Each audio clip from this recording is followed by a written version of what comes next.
If we get more customers, excellent. You extrapolate out all the parts of the portfolio.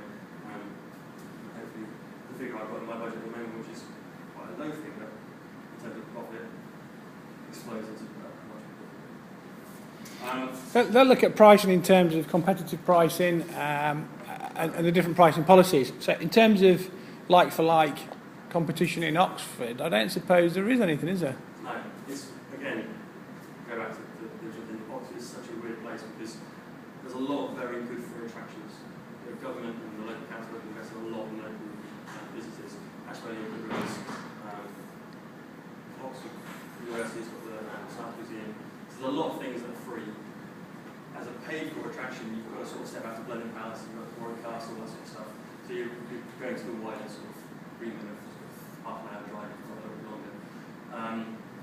That's not to say there isn't competition, because things like Christchurch, hunting, there's a variety of different activities that go on. They don't match us exactly, so they won't tell a story like we do, or they won't do the same experience. But it is a choice of, do I want to do that today, or do I want to come to this class or not? And that's kind of where our pricing policy and our competitive pricing works or doesn't work. The way we kind of, which is sort of integrated, the way we kind of negated that a little bit is by going to the people that we think are our competitors and saying, how about a little ticket deal? How about you and I get together and we sell tickets together? So Salter Steamers, for example, City Sightseeing, which is the last route that goes around, Christchurch as well.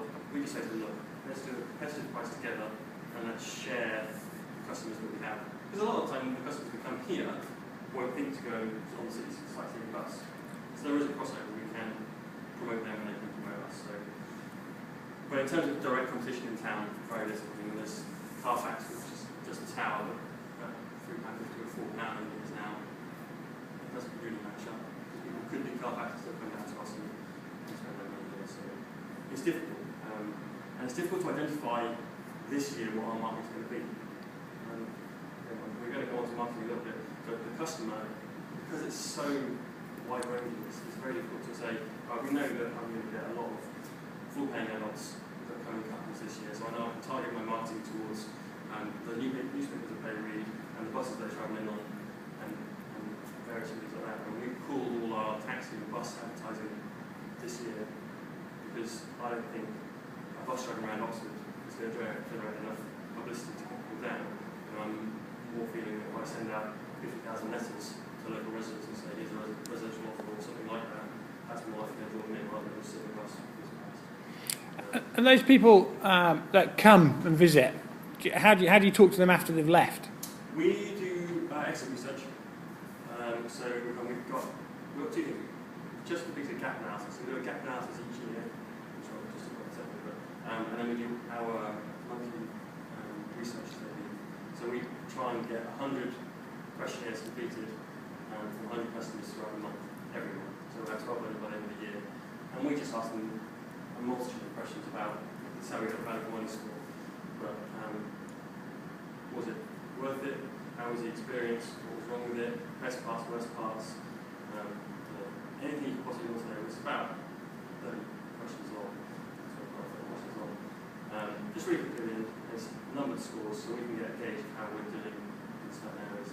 The gap analysis is a slightly more detailed thing. We have someone come down and they pull customers aside and sit with them for 10-15 minutes and they take the importance score and how we match that importance score. So they target areas that we want to have a look at.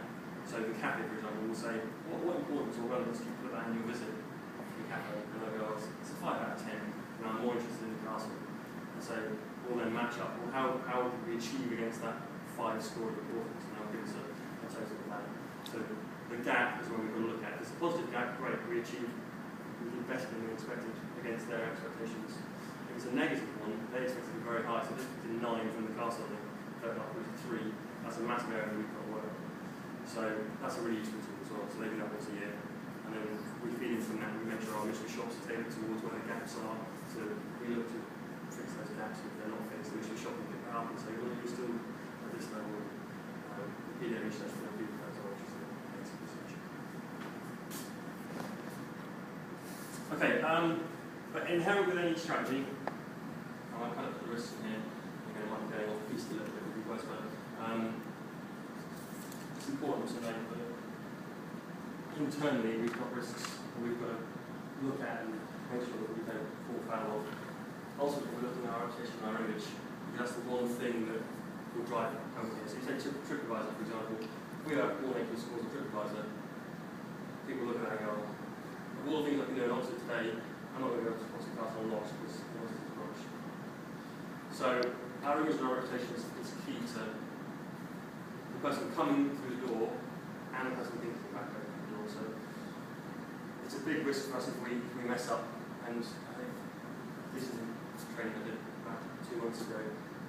Disney are massive on this reputation and image, and they make sure that every single one of their staff looks the same, talks the same, gives the same answers, gives this positive smile, and generally oozes the Disney vibe, so that there's not one moment where it can fall down. And they're very big on making sure that none of their tasks, as they call them, ever trip up. Because if they do, a whole week or weekend experience at Disneyland can fall down because you saw Mickey Mouse take his out of that cigarette or his head off that cigarette. So they're very, very strong. And it's the same sort of thing here. I mean, we've got guides. If they come out and we've got a monk that comes out and gets his mobile phone outside, the guests are going to go, hold on a second, and it takes them straight out of the experience, and they leave thinking the world's a bit rubbish. So that's our staffing. First one was location. Keep going back because I apologise, but it is key.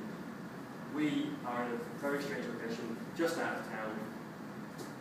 We're fighting the whole time to get people to know what Oxford Castle and Lodge is, and Oxford Castle is a wider site. That's one of our biggest things that we have to work on. So the accessibility and also the signage and the wayfinding and everything down. Currently it's 5 out of 10, probably. Maybe that's what it is, they're all lost, so they can't find us. Staffing, we just talked about that, it's just about being professional, polite, and giving a unique experience. So they then tell their friends, and word of mouth, again, another big one, our positive things is they go tell a friend and their friend will come down. It doesn't help with repeat business at the moment, we'll come on to that, but because people don't believe there's anything else to see at the moment, they're not coming back, and that's something that we've got to look for in terms of growth. And service, which feeds all that. So we have to offer the highest possible service we can every time. So we do a lot to make sure that we keep the reputation and image that we're trying to build. That's us, by the way.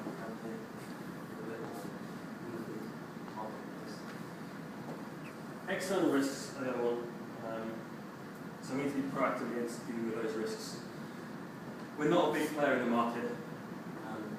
Let's say we've got 80 to 100,000 people coming through the door. You've got Christchurch that's doing 250,000, the Ashland is doing 4 million, Bigwoods is doing 3.5 million. So we're not a massive player in the Oxford attractions market. But that doesn't mean we can't be, and it doesn't mean that we don't fight just as hard. But they care less about us.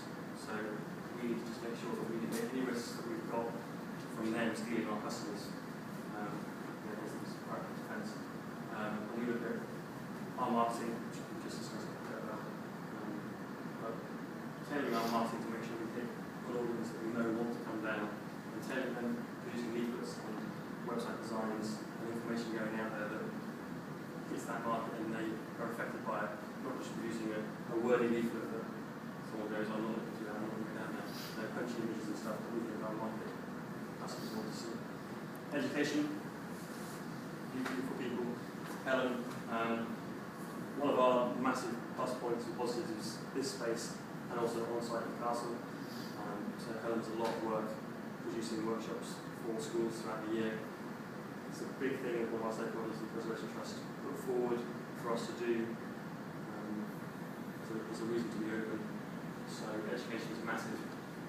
We can continue to have a reputation for being one of the best places in Oxford to bring any age of student and also teacher training as well, and we can continue to build a reputation from the previous slide. And places like the Ashland and stuff will never be competing with us because we have such a positive view of what we do. Repeat customers, those two kind of feed into each other. There has to be a reason to visit it once you've been before. This year we're working massively hard on producing new events and a new set of tours and opening up a wider site to make sure that people who come down once go, well, I didn't get a chance to see that, so I'll come down again next Easter. Or I know next Easter we've got night school, so I'm going to bring my kids down, because I know this year we saw some to do with dragons and Easter egg hunts. Next year they'll be doing a night school, or next month they'll be doing a night school. The problems coming down. And much like you guys have seen in Warwick Castle or any other attraction based on this sort of theme, we're trying to tailor experiences which mean you can come back and you will come back. Because then they may not go on tour again, but they will spend in the cafe, they will spend in the shop, and they might be close office. Which all leads to this. What have I got? Well, I said something you were reading, so you got to the left. This is our mountain that we're going to climb. So implementing what we just talked about, obviously, profit being key to what we want to achieve. I need to make money. I need to show that we're making money from this site to make sure that we continue to use it, continue to operate with very good team. We talked about fixed price. Consultants, we're not alone in what we do. We're not very, we don't try and be insular. We don't try and work it all out ourselves. We go out to other companies and say, look, marketing-wise, cafe-wise, wherever it is, can you help us? We look at through training for our staff, so we're bringing in some actors to come in and try and help our staff a bit more interact with customers. We've got consultants coming and working on the cafe. So we don't just sit and try and answer the questions ourselves. We go out to the marketplace and ask them. The equipment, it's just about investing in the attraction. When you guys walk around, you'll see there's some new things, there's some old things. It's just about keeping the balance and making sure it's effective for customers and what they want. Again, we can have an attraction full of mannequins from 1960. People get bored with the equipment, it's updated and continue to review and revise what we've got in the space. But also how we operate in the offices and how we operate in this space. We need to keep up the technology, we need to make sure that we've got the tools that we require to actually carry on our daily work and be competitive. Staffing we talked about, marketing we just talked about, again, all leading up to profit. In terms of the people side of the business, then, how do you attract and retain those, or is that a problem or not? Yes and no. As you can probably imagine, we get quite a lot of people that want to work here because of the things we do. People like the idea of working in the castle, they like the idea of dressed up guys. We get a lot of actors and actresses who come forward and say, look, it's something I quite enjoy doing, and what positions you've got available. And up until recently, we had a very good staff retention. So everyone started leaving. That's when I started. So we don't have too much trouble recruiting on that side of things. The difficulty when we are recruiting is finding the right people and getting the right mentality and also getting the right skills. So we do a lot of work with how we interview, do a lot of work with review and analysis during the probation period and make sure they are a right fit for us. Because obviously we need it to be both entertaining but also relevant and correct. We don't want someone hand-living the whole time and telling their own stories and going crazy. Doing weird things. We need to keep consistent messaging across. On the other side, at the moment, with like cafe, office work, retail staff, there are a lot of people who want jobs.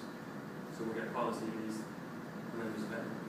So we do the matrix that fits the job description, and we score each candidate that's put himself forward against that matrix, and all the interview, and another interview matrix, score them against that, and then get down to the final 2 or 3, and make a decision on how the best fit is. So, it's a very good climate to be in for a business at the moment. There's a lot of people who want work. There is a flip side to that. You get a lot of people who are overqualified applying. I mean, we had to turn someone away, how long, 2 months ago. They were a marketing manager for Sony or something silly, and they did all sorts of stuff. They're applying for a cafe job, and we were like, look, you've got all these amazing skills, you've got a degree in this and doing that, but actually you've got no relevant skills in serving coffees. So the marketplace is a very weird and diverse place at the moment. Lots of people are just trying to get back into work.